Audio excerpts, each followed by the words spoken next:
मरचू जंगल से लकड़ियां काटकर बाजार में बेचने गया, लेकिन उसे लकड़ियों के अच्छे दाम नहीं मिले। इस पर मरचू ने कहा, अरे भैया, इतने कम पैसे? इन पैसों में तो 2 वक्त का खाना भी नहीं मिलेगा। आप मुझे बहुत ही कम पैसे देते हैं। मैं इतनी मेहनत से लकड़ियां काट कर आता हूँ, लेकिन उनके पैसे मुझे बहुत कम मिलते हैं। भैया, तुम्हारी लकड़ियां होती ही इतनी कमजोर हैं कि मैं इससे ज्यादा पैसे नहीं दे सकता। तुम्हारी लकड़ियों के बस इतने ही पैसे बनते हैं। अरे भैया, कुछ ज्यादा कर दो ना। वो क्या है ना कि इन पैसों का तो कुछ भी नहीं आता। मैं अपनी जिंदगी कैसे गुजारूंगा? भैया, तुम जाकर अच्छी लकड़ियां लाओ, तभी इन लकड़ियों का अच्छा दाम मिल पाएगा, वरना इन लकड़ियों का तो यही दाम है। ये सुनकर मरचू बहुत ज्यादा परेशान हो गया और पैसे लेकर किराने की दुकान से सामान खरीदकर घर आ गया। घर पहुंचते ही मरचू की पत्नी सीता ने कहा, अरे जी, सामान ले आए आप? हाँ जी, सामान ले आया हूँ। सीता के चेहरे पर खुशी छा जाती है, लेकिन जब उसने सामान देखा, जी, इसमें तो बहुत थोड़ा सामान है। हाँ सीता, मुझे पता है कि यह सामान बहुत थोड़ा है, लेकिन मैं क्या करूं? मेरे पास जितने पैसे थे, मैं उतने का ही सामान लेकर आ गया हूँ। इस तरह हमारा गुजारा कैसे हो पाएगा जी? आपको तो पता ही है कि हम कितनी मुश्किलों से गुजारा करते हैं। हाँ, मुझे पता है, लेकिन मैं कर भी क्या सकता हूँ? मेरे पास इतने पैसे ही नहीं कि हम एक अच्छी जिंदगी गुजार सकें। इतनी मेहनत कर रहा हूँ, लेकिन फिर भी मेहनत का फल नहीं मिल रहा। इतनी मेहनत से अच्छी लकड़ी काट कर आता हूँ, लेकिन मुनासिब दाम नहीं मिलता। मैं तो बहुत परेशान हूँ। क्या करूँ? कहाँ जाऊँ? अरे जी, आप परेशान न हो, आप कोई और काम देख लें। मैंने कई बार काम तलाशने की कोशिश की, पर किसी ने भी मुझे काम नहीं दिया।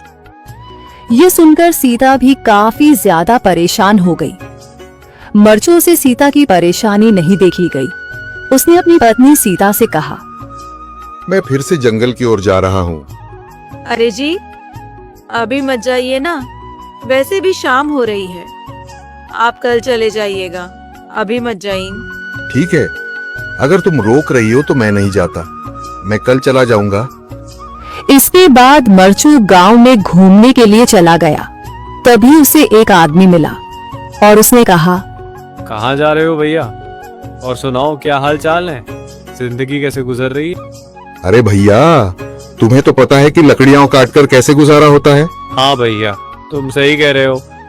और आसपास के जंगलों में अच्छी लकड़ियां भी नहीं है। इसके लिए तो जंगल के अंदर जाना पड़ेगा। पर जंगल के अंदर तो काफी सारे जंगली जानवर होंगे। मुझे बहुत डर लगता है भैया, मैं जंगल में कैसे जाऊंगा? हाँ भैया, जंगली जानवर तो होंगे, लेकिन अच्छी लकड़ियां तो वहीं से ही मिलेंगी। ये सुनकर मरचू बहुत ज्यादा परेशान हो गया, लेकिन वह आदमी बिल्कुल ठीक कह रहा था। जंगल के किनारे की सारी लकड़ियां कट चुकी थीं। अब सिर्फ जंगल के अंदर ही अच्छी लकड़ियां बची थीं। अगली सुबह मरचू लकड़ियां काटने जंगल की ओर चल पड़ा। जंगल में आने के बाद मरचू ने कहा, अरे, यहाँ पर तो लकड़ियां ही नहीं हैं। वो आदमी सही कह रहा था, लकड़ियों के लिए तो जंगल के अंदर ही जाना पड़ेगा। और जंगल के अंदर जाना क्या सही रहेगा? मुझे तो बहुत डर लग रहा है, क्योंकि वहां पर तो काफी सारे जंगली जानवर होंगे जो खतरनाक होंगे। अगर आज मैं जंगल के अंदर नहीं गया तो मैं आज घर पैसे लेकर नहीं जा सकूंगा, और फिर जब पैसे नहीं होंगे तो गुजारा कैसे होगा? मरचू जंगल के बाहर खड़ा सोचता ही रहा और फिर उसने सोचा, अरे, यहाँ पर भी कोई मजबूत पेड़ दिखाई नहीं दे रहा जिससे मैं लकड़ियां काटकर घर ले जा सकूं। लगता है और अंदर जाना पड़ेगा।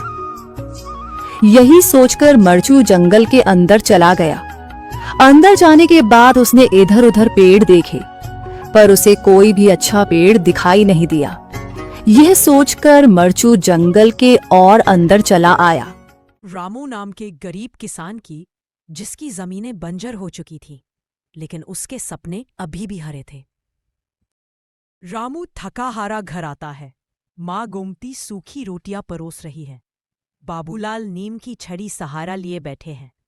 माँ गोमती बोलती है, रामू बेटा, आज फिर खेत से कुछ नहीं मिला? रामू मुस्कुराते हुए लेकिन थका बोलता है, माँ, जब जमीन ही सूखी है तो क्या मिलेगा, लेकिन एक दिन मैं इसे फिर से हरा कर दूंगा। बाबूलाल आह भरते हुए, बेटा, मैं बूढ़ा हो गया हूं, पर तेरे हौसले देखकर लगता है कि बंजर धरती भी एक दिन सोना उगलेगी। तभी एक दिन गांव में कृषि अधिकारी आते हैं। कृषि अधिकारी किसानों को समझा रहे हैं, नई तकनीक, पानी बचाने की व्यवस्था और अच्छे बीज से ये जमीनें फिर से उपजाऊ बन सकती है। गांव वाले हंसते हैं। तभी एक गांव वाला बोलता है, अरे, ये सब किताबों की बातें हैं। हमारी जमीन अब कभी हरी नहीं होगी। रामू सारी बातें ध्यान से सुन रहा है। उसके चेहरे पर उम्मीद की चमक आती है। रामू खेत पर मेहनत कर रहा है, साथ में उसके माँ बाप भी। रामू कुआं खोद रहा है, माँ पानी भर रही है, बाबूलाल पौधों के चारों तरफ मिट्टी चढ़ा रहे हैं। सब मिलकर काम करते हैं। सूरज ढलता है, रात होती है, फिर सुबह मेहनत जारी है। माँ गोमती थकते हुए बोलती है, रामू, इतना परिश्रम कर रहे हो, कहीं ये सब व्यर्थ न हो जाए।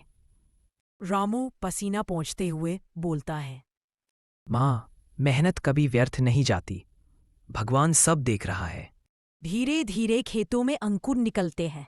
गांव वाले आश्चर्य से देखते हैं। गांव वाला हैरानी से बोलता है, अरे, ये वही खेत है जो बंजर थे। रामू ने तो कमाल कर दिया। इस बार रामू के घर में अनाज के बोरे भरे हैं। गोमती खीर बना रही है। बाबूलाल गर्व से बैठा है। तभी बाबूलाल की आंखों में आंसू आ जाता है और बोलता है, रामू बेटा, तूने साबित कर दिया कि सच्ची मेहनत से सूखी धरती भी हरी हो सकती है। रामू हंसते हुए हाथ जोड़कर, बाबा, ये खेत मेरी मेहनत का ही नहीं, आपके आशीर्वाद का नतीजा है। जब तक आप दोनों साथ हो, मुझे गरीबी कभी नहीं हरा सकती। सीख, कभी हार मत मानो, क्योंकि मेहनत और विश्वास से बंजर जमीन भी लहलहा उठती है।